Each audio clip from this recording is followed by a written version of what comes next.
There's been a huge amount of research done on testosterone and on a thing called precarious manhood, but you don't hear a word of it. You don't hear anything. Why? Because the media, along with academia, are all focused on socialization is the only thing that makes us how we are. I mean, really, when you think about it, that's pretty crazy. I mean, it's not simple. It's not like, oh, it's all biology. It's like biology, it's socialization, it's genetics, it's family of origin. There's all kinds of things that make us who we are. But today's world leaves out biology completely. And so most of you probably haven't heard the things we're going to talk about today about testosterone, because it's some fascinating stuff. And it's important for men to know these things about themselves. Why? It's important to know because it keeps us from the pull of gravity that testosterone gives us back into a blue pill world. That's what testosterone does. It's gravity back towards the blue pill world. So we need to be conscious and aware of our biology.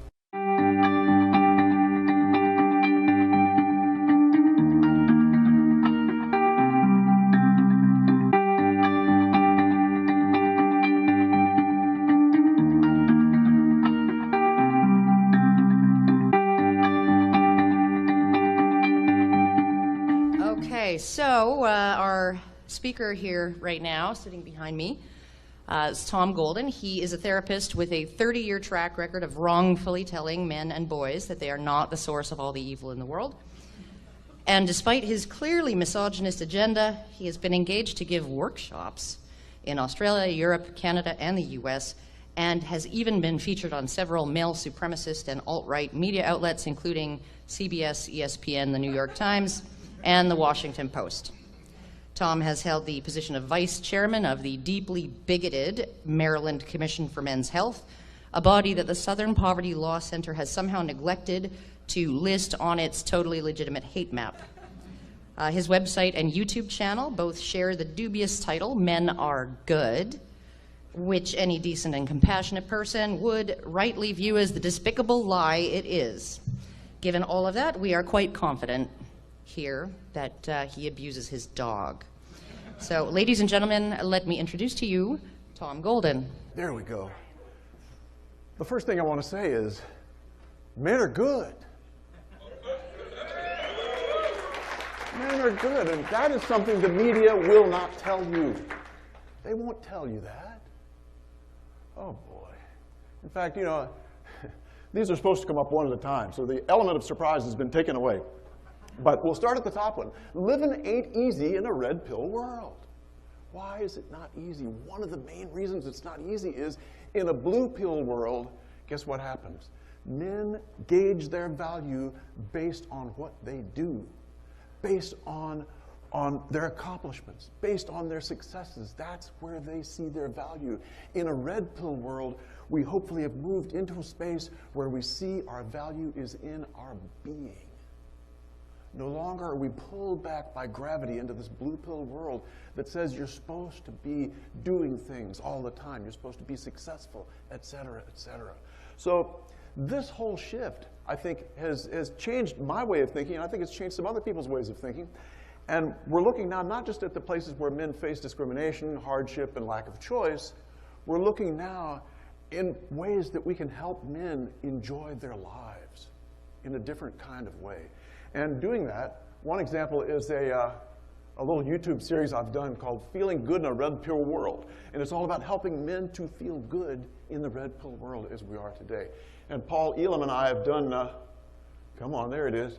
We've done a Patreon and Subscribestar site, Red Pill Relationships.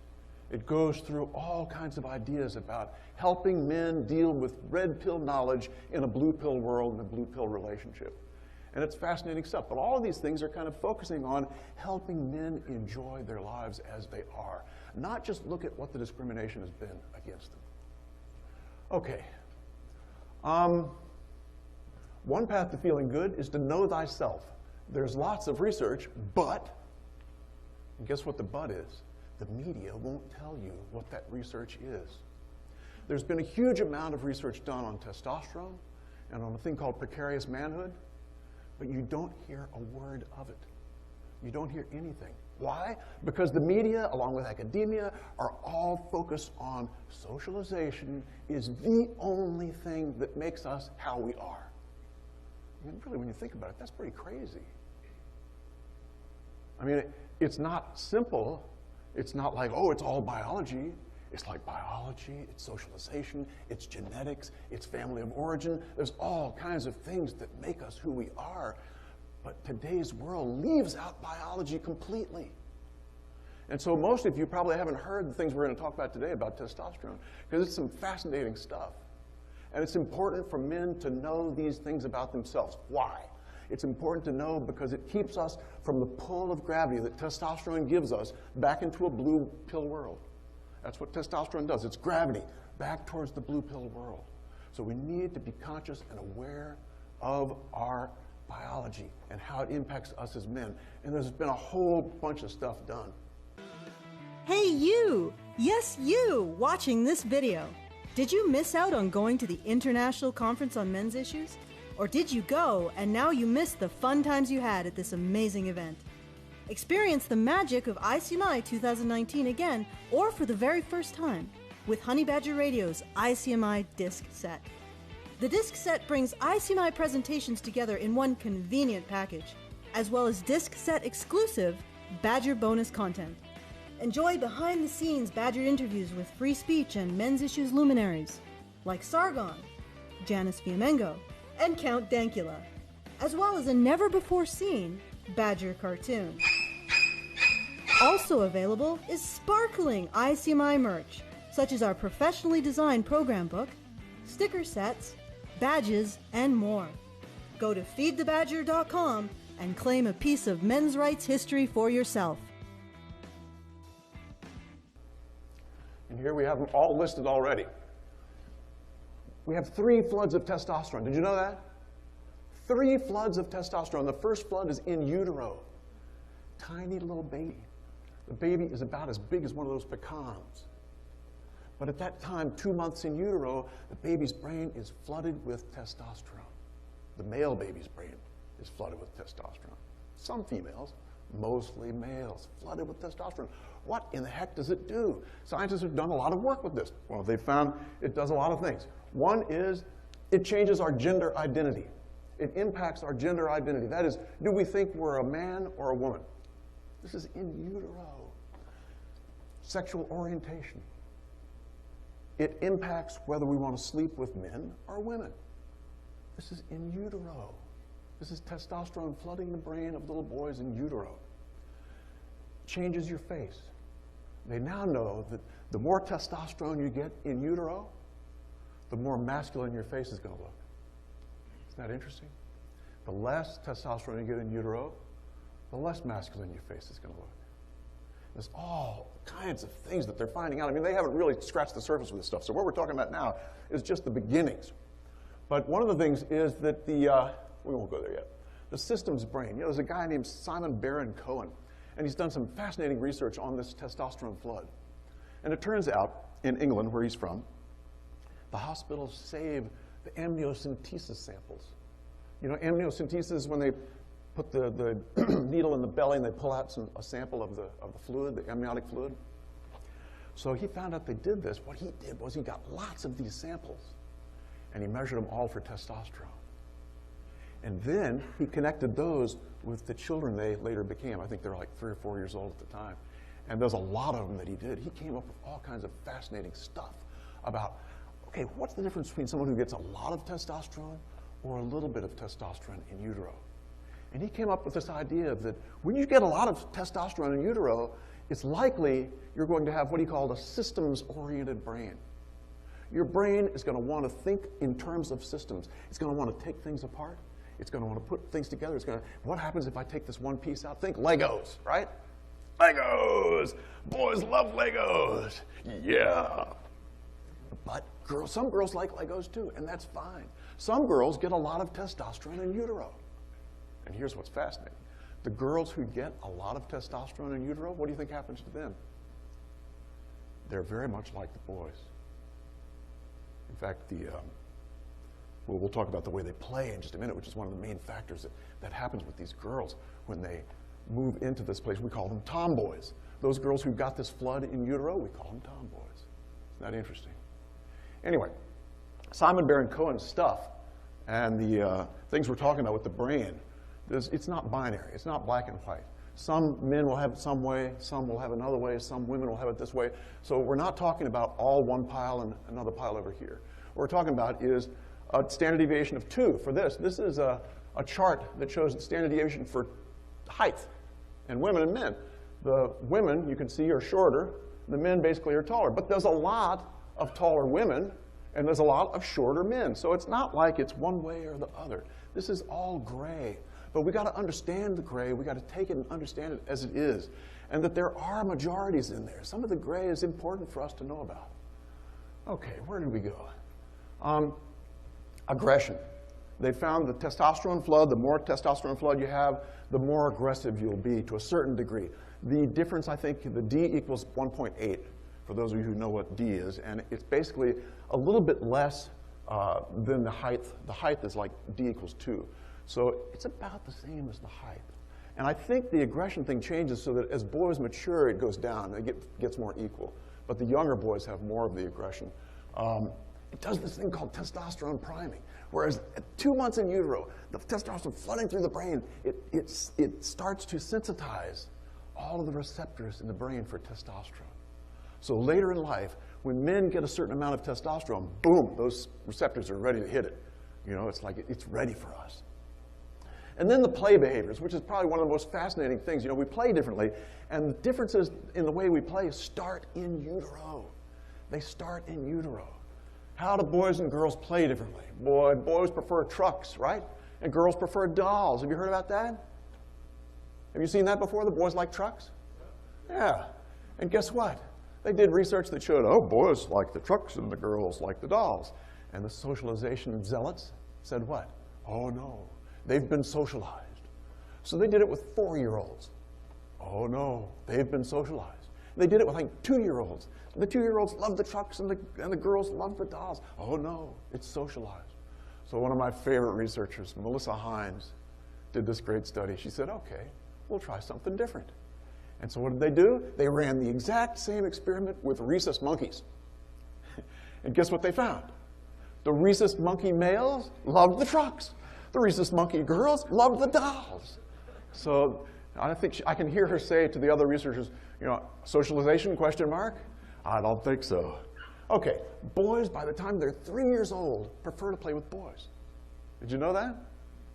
By the time boys are 5 years old, it's a 3-to-1 ratio.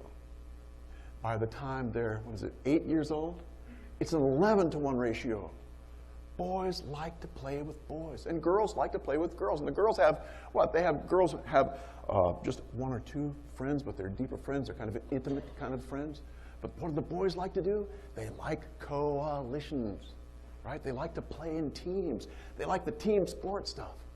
And boys have to learn how to have some skill that the team needs. I remember one time this baseball team said, we need a catcher. I couldn't play catcher. But I said, I can do it. I can play catcher. And I learned on the fly, right? Learn on the fly. Interesting stuff. Boys need to learn how to be able to have a skill that the team needs. They also learn how to daggone accept a boy they don't like for your team if he's going to help the team win. That's a very important skill that boys learn in these coalitional games early in life. They learn how to tolerate the boys they don't like in order for their team to win. I can remember a lot of that, eh? Okay, come on now. The second flood of testosterone. Mini puberty. Right after the little boy is born, he gets this flood of testosterone. Between the first day and first 2 months, I think it goes up until. And they still don't, they're studying this more, but they still don't know a whole lot about what goes on with it. But one thing we do know is the boys get a lot of erections. I mean, any parent of a little boy knows that right that first month, bing, you know, you change that diaper, there it is, strong. And you think, what's he thinking about? Yeah. So the erections come, and it masculinizes the brain. That's what they talk about, is that it masculinizes the brain. And they're literally talking about how this changes the physical structure of the brain. You know, we know now that some structures actually change. And here's the research stuff. Long-term testicular functions and sperm production are regulated. whatever that means. Okay. And then at puberty, you know, they thought for years and years that testosterone was related to aggression. Alan Alda started us off. What did he say? He said, oh, men are testosterone poisoned, right? Have you heard that before? Now what have we got? Now in the last 10 years, and you won't hear this from the media, they've changed 180 degrees. They now say that testosterone's primary function is striving for status. Striving for status, wanting to win, wanting to compete, wanting to get in there and do the job well. That's what testosterone does. Isn't that fascinating? This is the kind of thing we need to teach our young men. It's the kind of thing we need to teach our boys. That they're going to hit this hormonal stuff that comes up, and it's going to tell them, compete, get in there and win. I mean, how many times have you heard women say, all he wants to do is win. All he wants to do is win all the time, compete, compete, compete. That's because he's got this juice that's telling him to do that. He wants to strive for status. And right about the time 12 and 13 years old, boys start striving for status in a different kind of way. You know, before that, when we're little guys, you know, we don't strive quite in the same way. And we're also kind of more easygoing in some ways, right? I remember when I was 8 or 9 years old, I could cry and cry and cry. My baseball team lost, I'd cry, oh. 12 years old, no more crying. We know now that testosterone shuts down the tears. It slows down the tears, and if we have enough time, we'll talk a little bit about how testosterone does more than that. It also impacts our capacity to articulate our feelings when they're in the throes of feeling them. This is why in therapy, over and over again, I'll have a man and a woman in therapy, and she's talking about how she feels, and she'll turn to her husband and she'll say, what do you feel? What does he say? Because testosterone is slowing that down. Why? Why would it do that? And it's fascinating to think about. Why does it do it? Think about evolutionarily. You know, men had to guard the perimeter. Do you want someone on the perimeter emoting? Do you want him out there talking about feelings? No. You want him to pull a frickin' trigger. You know, that's what he's got to do. Do you want a policeman when he goes to an accident to start crying? No. No, you want him to do his job. And so men are geared to do their job first, then deal with the aftermath later. You know? Okay. It does lots of other stuff. Increases risk-taking. When you were 13, guys, you started taking more risks, right? And it was fun. Fear reduction. You took those risks because you didn't get afraid in the same way. You know, your fear came down. So think about it. Strive for status, risk-taking, fear reduction. What does that do to a job applicant? I'd say if someone has those kind of qualities, that's someone I want to hire, right? Threat vigilance. Oh, God. This is a fascinating one. Threat vigilance is another piece of testosterone. And here it is. Threat vigilance says if you have status and someone challenges your status, you need to fight back. That is threat vigilance. So men are geared to fight back if someone challenges their status. Have you seen that before? Have you seen that in bar fights? Man, you get these guys who are juiced up with alcohol, and someone's going to challenge their status. Oh, you suck, you do this, you do that. Boom. You know, they're geared to have to respond to that threat. It takes a mature man to kind of tone that down and say, I'm walking out of here, getting out of here. But it's part of our juice. It's part of us inside that we have this threat vigilance thing that says, protect your status at all costs. Isn't that fascinating? And stress resilience, built into testosterone, they've now found, is this stress resilience. So it's like it brings down the stress. What a hormone. Isn't that incredible? Okay. Oh, yeah. These studies have confirmed that an account of testosterone as simple as talking about aggression, I can't read it. I should read it from here. I can't read it from here either. Anyway, what this says, and I hope the people at home can read that, what it says is that testosterone is not about aggression. It's about striving for status.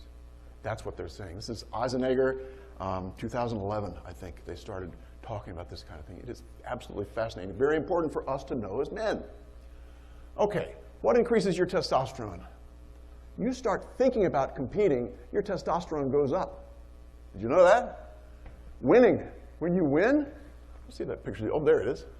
There it is. You win. Look at this guy. He's up in the air. Up, up, up. Everybody's up. Win, win, win. You're looking at a football game, right? After the game, after someone scores a touchdown, everybody's high five. Yeah, yeah. The other team is like, gravity's pulling them down. Testosterone's pushing those up. The more you win, the more your testosterone goes up. Ovulating women, when you smell an ovulating woman, your testosterone goes up. You can imagine that? Just from the smell. An angry face, to most people, means, uh-oh, this is a problem. But to those with high testosterone, an angry face means a challenge.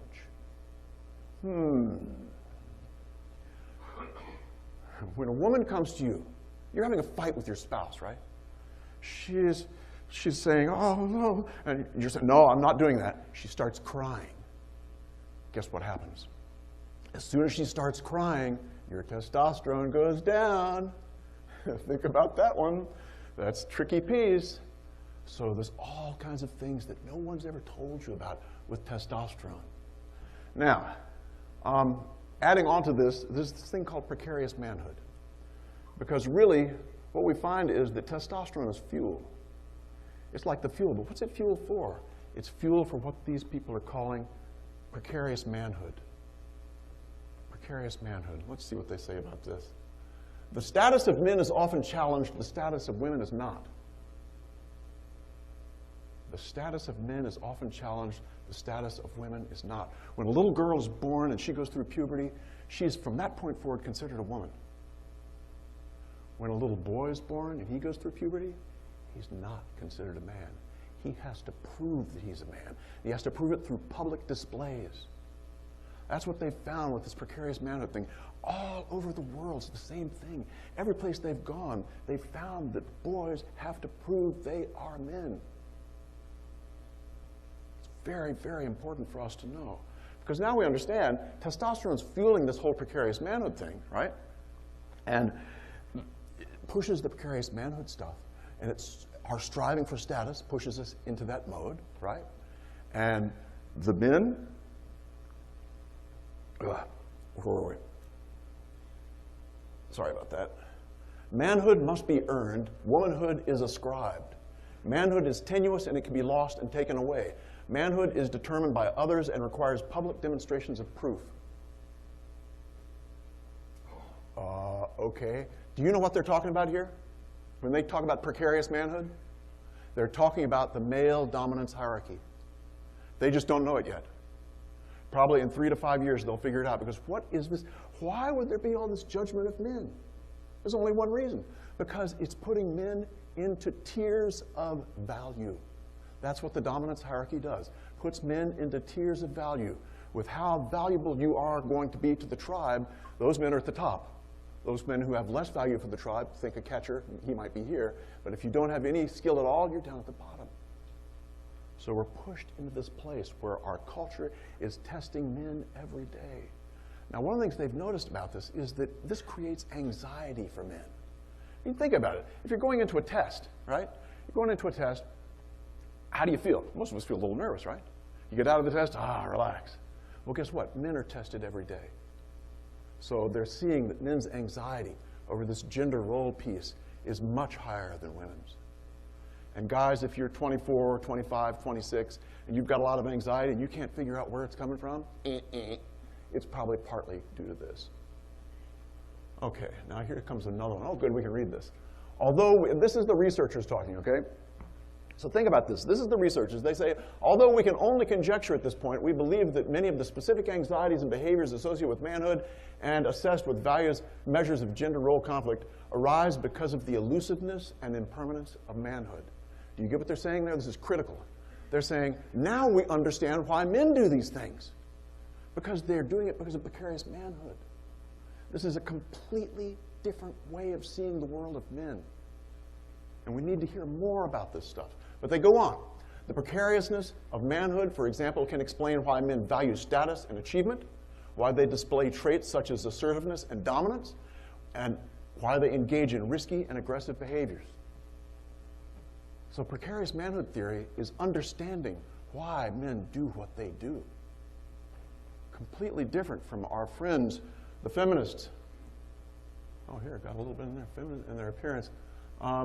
Avoid femininity in their appearance, personality, and conduct. Yes, we'll avoid feminine stuff. Why? Because of precarious manhood. As soon as you look feminine, boom, you drop down in the hierarchy. You go down to 0. Oh, jeez. And experience anxiety and stress when they fail to achieve cultural standards of masculinity. I don't know why this thing just started to work, but it did. Let's see. Okay, and we've talked about this a little bit. It's the testosterone that fuels this precarious manhood by striving for status, lowering fears, increasing risk-taking, et cetera, et cetera. Now, precarious manhood, I think, equals hierarchy. But what is hierarchy for men? They see it all the time. When you're in the military, you wear the hierarchy on your sleeve. You got more stripes, you tell other people what to do. You got less stripes, you do what they say to do, right? We see hierarchy every place in men's work. You know, scoreboards, sports statistics. How many men like sports stats? I love sports stats. Why? It's gauging who's first, second, third, fourth, fifth. It's where we live. We live in this hierarchy thing, right? Okay. Stock market, same thing. Who's first, second, third, fourth, fifth? Can you see how this is the meat of men's blue pill world? There it is, right there. It's this whole hierarchy thing. And as a man, I enjoy this stuff, you know? It's okay. Okay, so that's one way of viewing masculinity, but look at Jordan Peterson says, toxic masculinity is an attempt to smear masculinity by confusing masculine competence with tyranny. By confusing masculine competence with tyranny. And that takes us to this slide. Oh, that's a shame. Now I don't have any more secrets left. That's all right. The first one, toxic masculinity. Men are toxic because they avoid feminine behaviors. Precarious manhood says we understand that men will avoid feminine behaviors. You see how it's working? The toxic masculinity say men are too competitive. But the precarious manhood people say we understand that men will be very competitive. Men are too dominant, they say. Men are going to move towards dominance. Too status-oriented. Men are going to strive for status. Take too many risks and are too aggressive. Engage in risky and aggressive behaviors. Wow. Can you see the difference? And you know what blows my mind is that Vandello is the researcher that did a lot of the precarious manhood stuff. He got an award from Division 51 in 2014 for his research, which sort of scratches my head because the Division 51 people are very much into socialization. That's the only thing that caused, and I guess they thought that he was talking about this is only socialized. What they don't get, if they believe that, is it's testosterone. It's the fuel for this. Testosterone is the fuel. And as men, we need to start to become conscious of testosterone. We start to become conscious of precarious manhood. Because when we are conscious of those things, we can start to take some conscious actions that are red pill instead of blue pill. And we need to also be aware of them because we can feel that pull back from the blue pill testosterone that pulls us back to that place where we value ourselves only because of what we do. And trust me, men are good because they have value in their being. And that's enough for today. Thank you all very much. Men are good.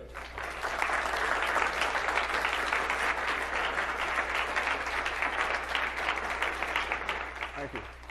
I think we have some time for questions, yes?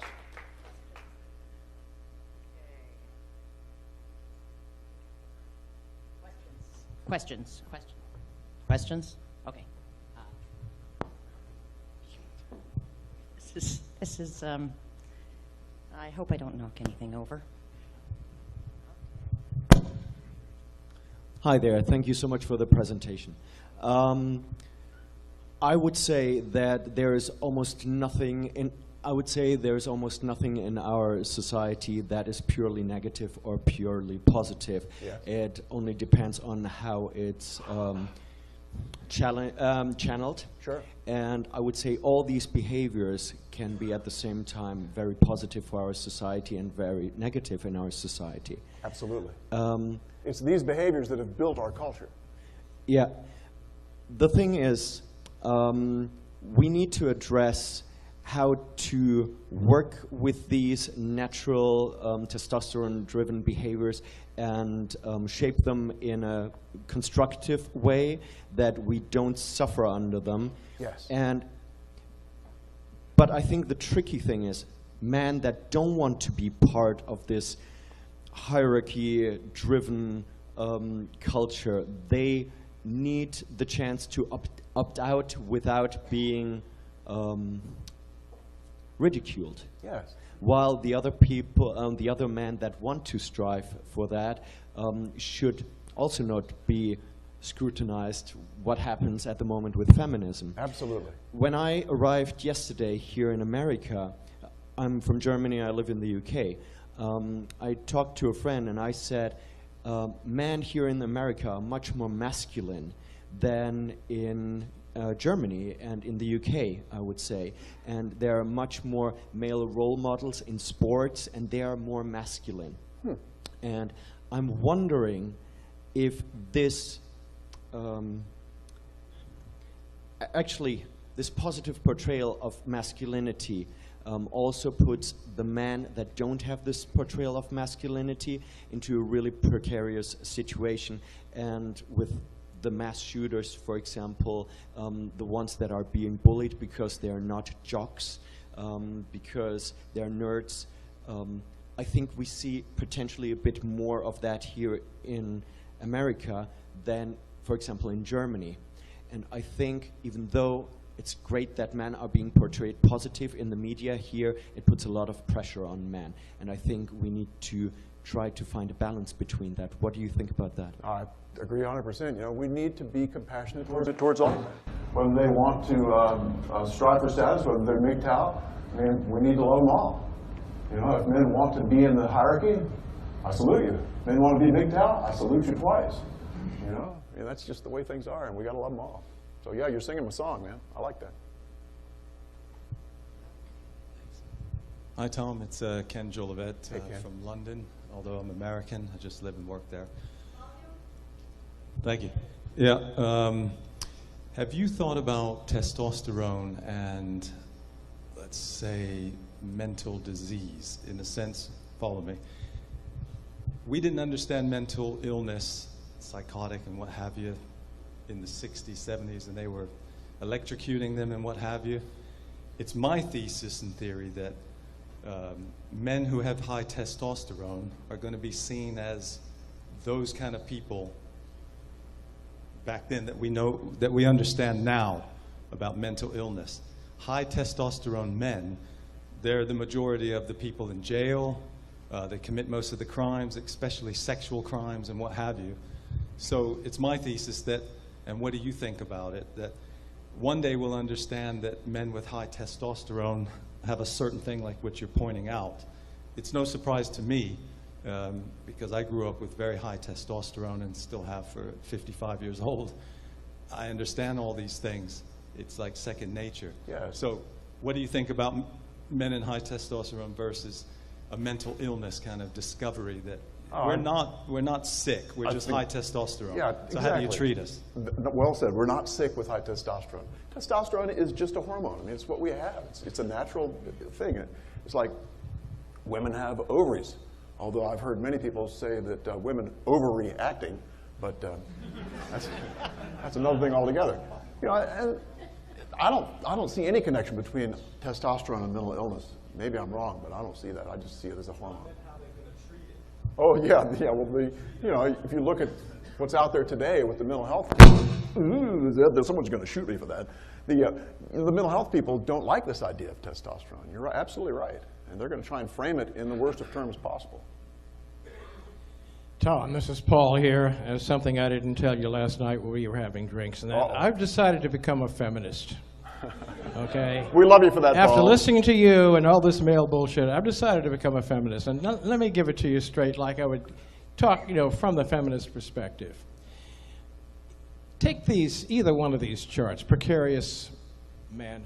These traits evolved in the Stone Age, when our ancestors were, you know, making the transition from hunter-gatherer peoples to agricultural nomadic peoples. These qualities are irrelevant to life today in the society in which we live. We now have machines that can do what male labor did before. There's no reason to have, in fact, any of the men in this room. All we need is a few sperm donors to fertilize women, and we would get rid of nuclear war, racial discrimination, misogyny. All of the things that are wrong in society can be traced to these qualities, right? Okay. Okay, these qualities. So, in fact, we don't really need you and me. All we need is Brad Pitt and, a few people like that. So how would you answer me, Tom? I want an honest answer. Why do they need us? I think you have a bad case of toxic femininity. That's all I'll say. Toxic feminism. Okay, I think we have time for one or two more. Oh, wait, Robert, you had your hand up. Okay. Tom, just a quick one. You said... You have to practice. Eat the mic. You said that testosterone is not about aggression as much as striving for status. Right. What's the difference? What's the difference? Yeah, it seems like Aggression striving is when for someone status punches you in the involves face. aggression. Aggression is when someone punches you in the face. I'm talking about violence, someone who's going to push you around, bust you up. Striving for status means they're going to look for ways to increase their status in the social sphere. It's a big difference. Especially when violence is actually not approved of in a social sphere. Yeah, just my understanding of the understanding of aggression is that it's not just violence. Well, that's certainly true. Look at relational aggression, which no one will look at. The media won't look at it. I did a good video on that. Okay, I think we have time for one more, two, if everybody's quick. You can pass it to Brandon. He had the exact same question as me between aggression and violence. All right, okay, so here we go. Robin Davis, thank you very much. What about, can you comment on declining testosterone rates? Yeah. I think that there's declining testosterone rates, and there's a lot of guesses about why that is. I think that what's that stuff called? The plastics. Endocrine disruptors are probably a big part of it. Do people know about endocrine disruptors? Oh, boy. I hate to tell you about it because it's depressing. But basically, almost all of our products have plastics in them, and that emits certain endocrines. And part of it is estrogen stuff. So this estrogen is keeping boys don't have puberty now until 13 or 14. Girls are having puberty at 7 or 8, 9 years old. And they're thinking that also is related to this stuff with the endocrine disruptors, which is pushing more estrogen into the environment. So I think it's environmental in a lot of ways. We'll see. Okay, we have an exception here because the owner of and founder of the conference wants to ask you a question, so, but try to make it quick. The Paul. Chief Patriarch? Yeah, just a quick comment. Our guest here from Germany implied that we needed a way to moderate these tendencies in men for aggression and other things. I just wanted to say we already have that. They're called fathers. Yes. And we can't forget that fathers are the grounding factor in how all these tendencies in men get acted out in adult life. So true. So true. And think about a family where the father's gone and the boy's going through this thing where he's getting boosted with testosterone in precarious manhood. What does he do? Mom doesn't know jack about that. She doesn't know the first thing, so she's going to shame him for it. The father would know something about it. And he'd settle him down, So Paul's exactly right. Fatherlessness is a man-made curse. We literally have made something that is just tearing us apart. All right, Tom. We're finished. We're finished. Thank you all.